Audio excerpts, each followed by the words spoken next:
All right, with us now, the 2018 Hockey East champion, Boston University Terriers. We're going to start with an open from Coach first, and then we'll take questions for the student athletes, Drew Melanson, Brandon Hickey, and Bobo Carpenter. But first, we'll start with a quick statement from Coach David Quinn. Coach. Well, first of all, we're incredibly excited to be here. Obviously, we got here the hard way. We've had a tale of two seasons in a lot of ways, but certainly feel like we're playing our best hockey at the most important time.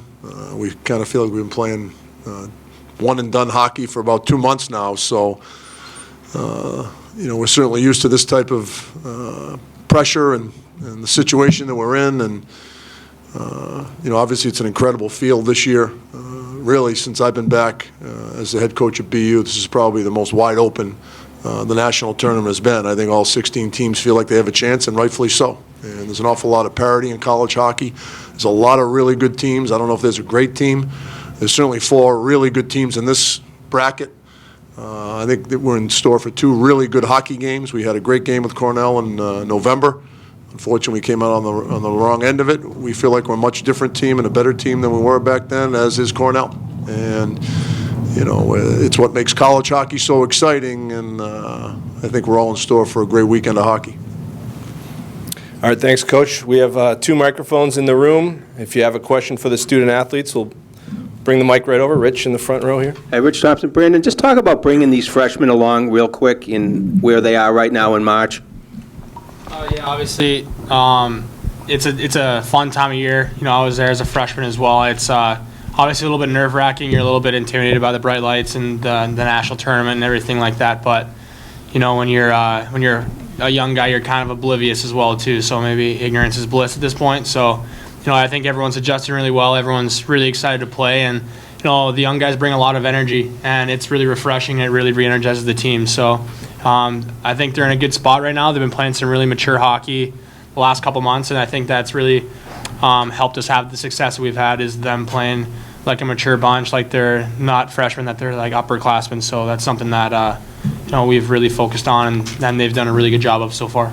Is it a good bunch to be a captain of? Yeah, for sure. It's been an amazing bunch to be a captain of. I wouldn't trade any of the guys in our room for anything. So I've really enjoyed the time being able to captain this team, and obviously it's not something I do alone. We have great assistant captains, and we have a great leadership core, and they do an amazing job kind of backing up Coach with what he's saying, what he's talking about, and making sure we're on the right path. So it's definitely been something that has been a strong point this year, is that core of leaders. Next question. Rich, you have another one here? Yeah, just for Drew, just talk about how that first line has been playing right now.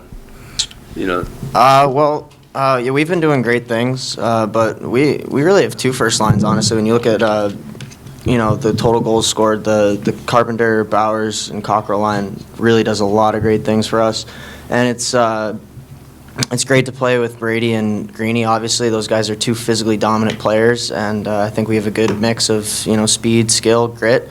We can play a lot of ways. We like to possess the puck, and it's been really fun playing with them. Bobo, just talk about the special teams this year.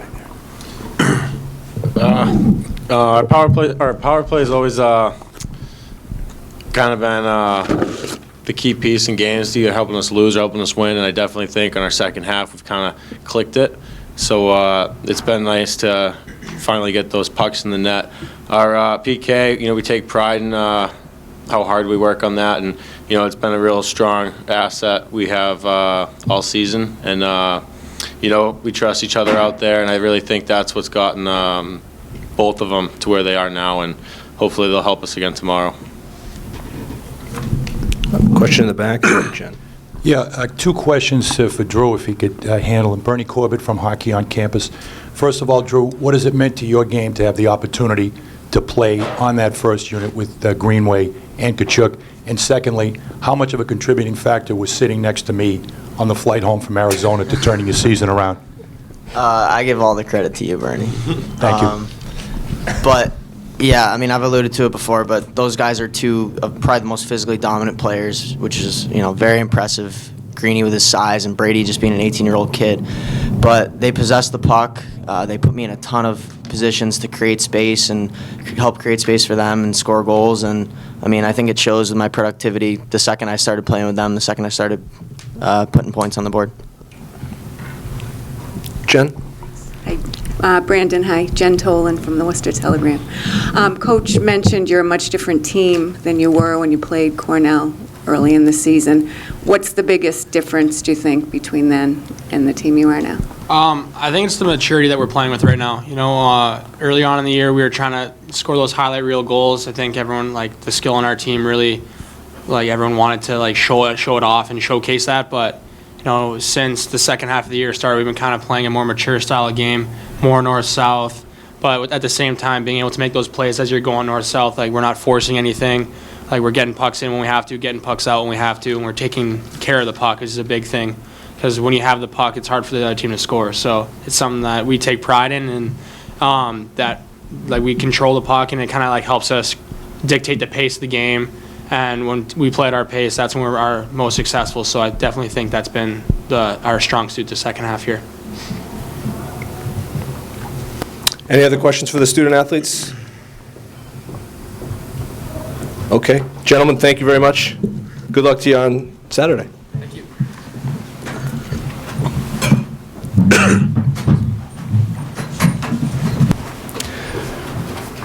All right, questions for Coach?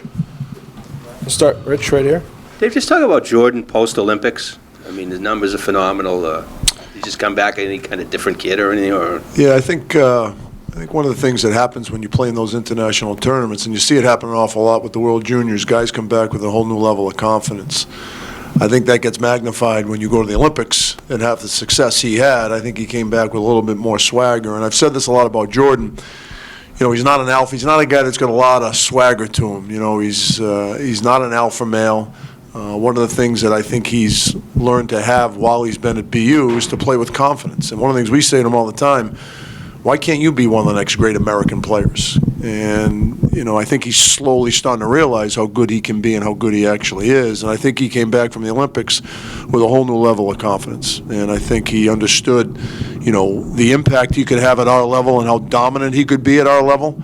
You know, he and I kind of talk and joke a little bit all the time about how much more productive he should be offensively. And, you know, I think he's taken that to heart. I think he's taken that to a whole new level. And, you know, we wouldn't be here without him, that's for sure. And not only because of his dominant physical play, but, you know, one of the things that I've always felt about him, putting him in center, is I think he's got great vision, he's got great hockey sense, he's a very smart player. And I think sometimes when you're 6'3", or 6'5", 230 pounds, your physical attributes get talked about a lot, as they should, but I think what gets overlooked is your intellectual play and your decision-making and your skill with the puck, and he can do all of that.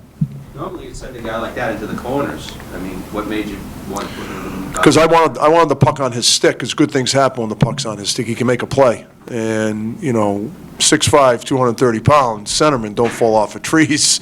Forget at our level, but even at the NHL level. And I just think the other thing it does is it makes him skate a little bit more. He's not standing still as much, and when he's moving, he's a dominant player.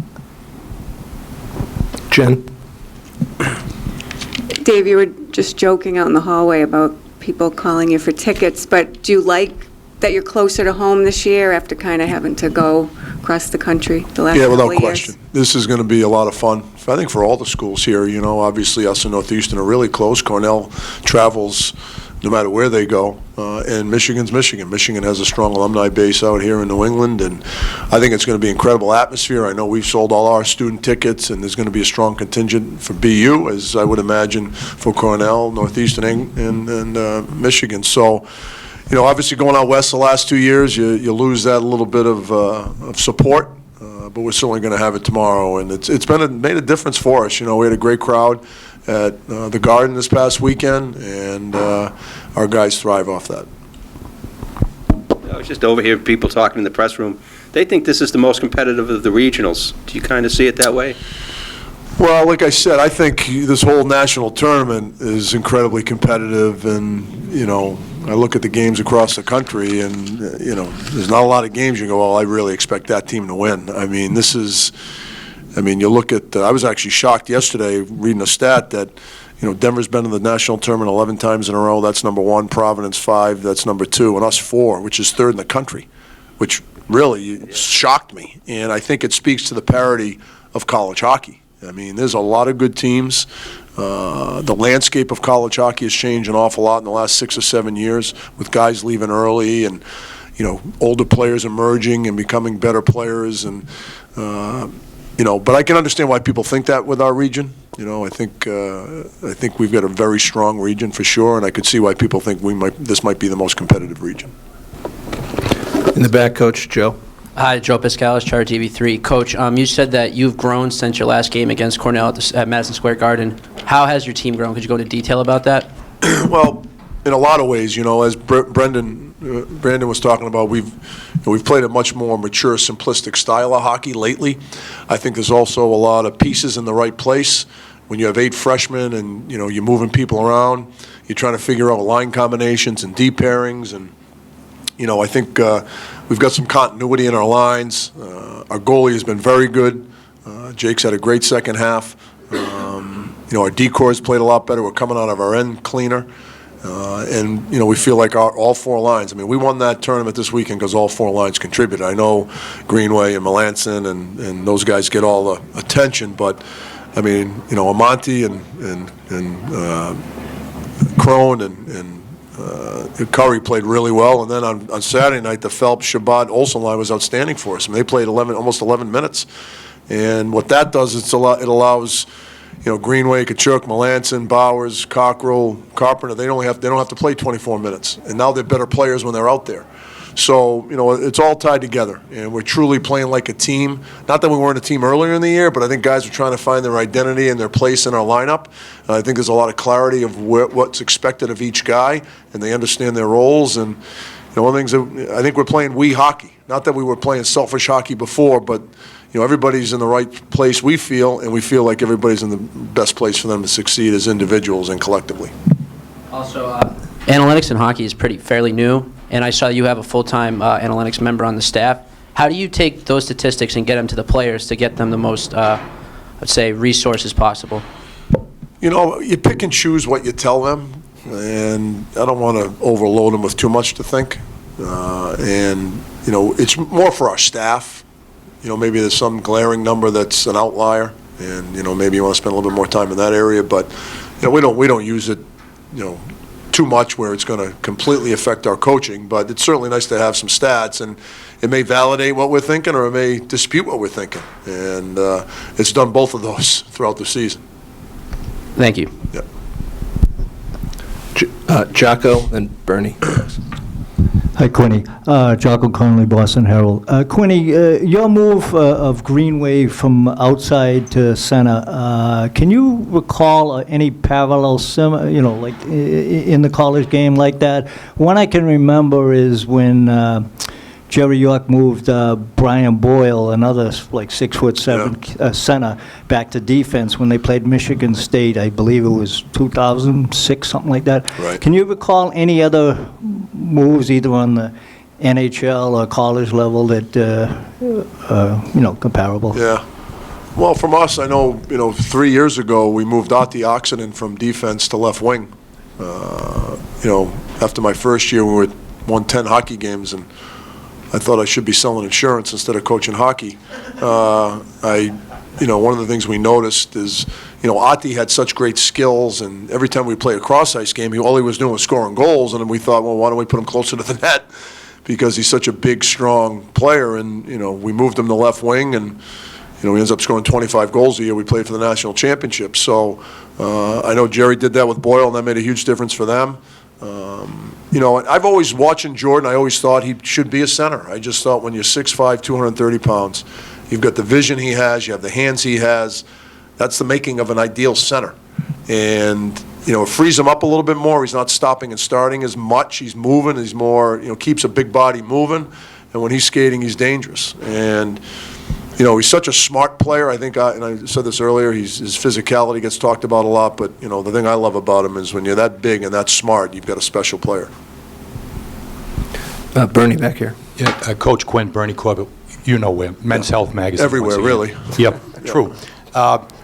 just to give a little bit, maybe elaborate a little bit more about the renaissance of Jake Ottinger during the second half of the year, some of what he went through the first half of the year and how he's emerged from that. Was this as simple as playing outdoors in front of 60,000 people?